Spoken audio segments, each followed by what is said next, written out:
7 seconds after the story broke, cameras pivoted, and the investigation's axis shifted toward what looked, at first glance, like an unremarkable divot in a yard. That shallow depression, a subtle gouge no more dramatic than a loose patch of earth, is now the focal point of a methodical inquiry, because within it investigators found objects and traces that, when subjected to careful forensic analysis, could point directly to where the missing infant might have been and answer the question that has haunted a community for weeks. Before we go any further, hit subscribe, tap the bell, and drop your thoughts in the comments below. We'll follow every credible tip and walk you through each lab report as it arrives. This is not a story about spectacle. It is about procedure, the small things that, under the right scientific lens, become decisive. At the center of the discovery were items that, separately, would be ordinary. Together they form a pattern investigators cannot ignore. There was a scrap of fabric with a baby-like weave, a handful of soil that showed an unusual composition to trained eyes, a fragment of plastic that could belong to a child's toy, and a smear on a blade-like object that preliminary field tests suggested might contain biological residue. Those descriptors are deliberately cautious because in criminal inquiries, precision matters as much as the pattern those items form. The crucial point is how those fragments interact. A fiber whose dye and weave match photographs of a crib blanket, soil chemically consistent with a second location of interest, and biological traces that point toward a human source, layered together, they can create a map that takes investigators from possibility to probable cause. But transforming suspicion into proof hinges on relentless discipline at the scene. When the depression was found, the first act was containment and documentation. The hole was photographed from multiple angles, scale markers placed, and the entire area digitally recorded. Each item was collected separately, handled with new gloves and sterile tools, individually bagged, labeled, and logged into a chain of custody ledger. That paperwork is the unglamorous backbone of any forensic prosecution. It is what determines whether a laboratory result will stand in court or be dismissed as contaminated. A mislabel, a broken seal, or an undocumented handoff gives defense counsel an opening to argue tampering. So the unvarnished truth is that the drama comes later, in the lab, but it only matters if the chain of custody is flawless from the first photograph to the final analytic report. In the laboratory, the transformation from raw evidence to testable hypothesis begins with quick presumptive assays. These are fast checks designed to flag whether a sample may contain blood or other biological material. A positive presumptive test does not, on its own, prove human blood, but it puts that sample on a different trajectory: DNA extraction, STR profiling, and, if degradation is severe, mitochondrial DNA analysis.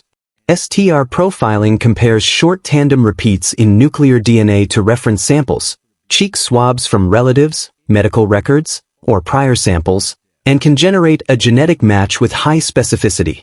That specificity is what makes a positive STR match so impactful, but it is also precisely why labs run controls, negative blanks, and replicate tests. Without redundancies and documented contamination checks, a profile is vulnerable in adversarial settings. If the smear on the blade yields a DNA profile consistent with the infant, that is a pivotal result. If it instead matches a parent or no one in the family, it changes the investigative geometry. Trace and fiber analysis contributes a parallel line of inquiry that is often overlooked by public commentary.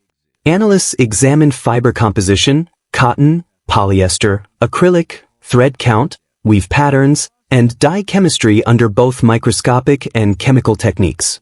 A fiber recovered from the depression can be compared to clothing or blankets in family possession. A match of microscopic characteristics and dye composition does not, by legal standard alone, prove that a body was there, but it does prove that an item associated with a child was present in that place. Scientists are precise in their language because they must be. A single fiber is probative when combined with other independent tests. Forensic textile work also recognizes the risks of secondary transfer. Fibers can be moved innocently, so analysts measure probability rather than make categorical claims. Another dimension is tool mark and footwear analysis. A shovel with soil residue that chemically matches the depression, or a spade showing where patterns consistent with repeated use in that area, is more than circumstantial color, it becomes testable. Toolmark examiners study striations and unique where to compare seized implements to impressions left in earth or on objects. Footwear impressions, especially partial prints with tread anomalies, can be compared to shoes seized from a property. Combined with soil residue matching on the implement, those findings can narrow the list of possible implements and handlers.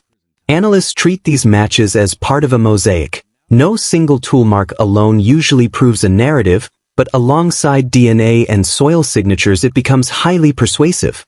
Soil science itself is a powerful and sometimes underappreciated discipline in modern forensics.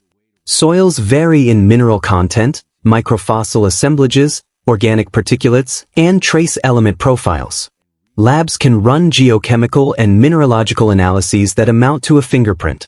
The soil beneath one lawn will differ subtly but detectably from the soil a few streets away or beside a streambed. When the soil collected from the depression shares a chemical signature with soil from a second suspected location, that link can justify a judicially authorized excavation.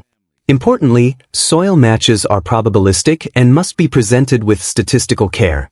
They are difficult to fabricate at scale and thus provide robust corroboration when aligned with fiber and biological matches. Technology closes gaps that physical evidence alone sometimes cannot. Phone forensics, cell site pings, GPS logs, app histories, and deleted communications tell investigators who was where and when, and can corroborate or contradict suspect accounts. Devices are imaged, and forensic analysts parse metadata and hidden artifacts. Deleted messages, location history, and app-level timestamps yield a timeline that maps onto physical evidence. If cell pings place a device near a location with matching soil signatures, or if communications show suspicious deletions consistent with problematic behavior, that digital mosaic strengthens the physical case. Investigators must, however, obtain these data through legal process. Warrants and court orders are critical to preserve admissibility. Legal steps follow the science. Investigators use the constellation of preliminary lab results to build affidavits that seek search warrants or excavation authorizations. Judges require probable cause and careful description. A positive presumptive test, a fiber match to a known blanket, tool marks linking an implement to the scene, and soil signatures connecting to another site collectively can persuade a magistrate that an excavation is warranted. Preliminary hearings, referred to in reports as taking place in mid-September, are the first formal arena where this forensic material may be publicly discussed. Defense lawyers will, predictably, demand access to lab protocols, independent testing, and scrutiny of the chain of custody. Courts then weigh whether the evidence is sufficiently reliable for continuing proceedings. Because forensic science is iterative and subject to replication, the most resilient prosecutions rest on redundancy, independent confirmations, documented controls, and transparent methodology. We must also acknowledge what can go wrong. Evidence that captivates a public audience can crumble under legal cross-examination if protocols are not followed. Was the depression present prior to media attention? Could someone have created or altered the hole after initial searches? Did weather, new leaf piles, or subsequent foot traffic change scene conditions? Defense strategies often focus on these vulnerabilities, alleging contamination, secondary transfer, or improper handling. Prosecutors counter by showing logs, surveillance, and witness statements that establish the depression's timeline and secure access records.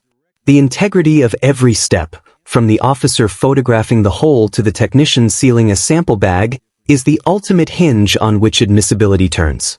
Beyond legalities, there are human dimensions that deserve emphasis. For neighbors, the discovery is a tidal mix of hope and anguish. Hope that evidence might lead to resolution, anguish at the idea of a family bearing a devastating secret. For investigators, the work is methodical rather than theatrical. They follow trace particles and documentation, not headlines. The community's thirst for immediate answers collides with the scientific reality that reliable results can take days to weeks, sometimes longer when independent testing is requested. Maintaining transparency while protecting investigative integrity is a delicate balance. Investigators must be cautious about public disclosures so as not to contaminate a jury pool or compromise a search. If the lab results align, if a fiber from the depression matches Emmanuel's belongings, if biological tests yield a profile consistent with him, and if soil links the depression to another location tied to a parent or suspect, prosecutors could obtain warrants that lead to a targeted excavation. Excavation is archaeology in miniature. Forensic anthropologists and recovery teams remove soil layer by layer, document every find with GPS coordinates and depth readings, and preserve context for pathologists who may later estimate time since death. Identification, should remains be recovered, can proceed via dental comparisons, STR profiling, or mitochondrial DNA if preservation is poor. Each step is exacting, each reports to the courts with method detail that must survive cross-examination. Throughout this process, the presumption of innocence remains fundamental. The parents are charged and the charges are grave, yet the courtroom, not the feeds, is where guilt or innocence is determined. Defense counsel will probe every procedural seam, seeking independent testing and challenging the narrative where legitimate uncertainties exist. Prosecutors must weave the scientific threads into a coherent legal story that meets the burden of proof beyond a reasonable doubt. For the public, the responsible posture is patience. Demand documents, not conjecture. Scrutinize methodology, not rumors. So what should you watch for next? First, expect a cautious drip of forensic disclosures, presumptive test results, followed by STR profiles and soil reports as they are validated. Second, monitor court filings around mid-September for affidavits or motions referencing preserved evidence or testing protocols. Third, watch for any authorized search warrant returns that disclose excavation results or new items of interest.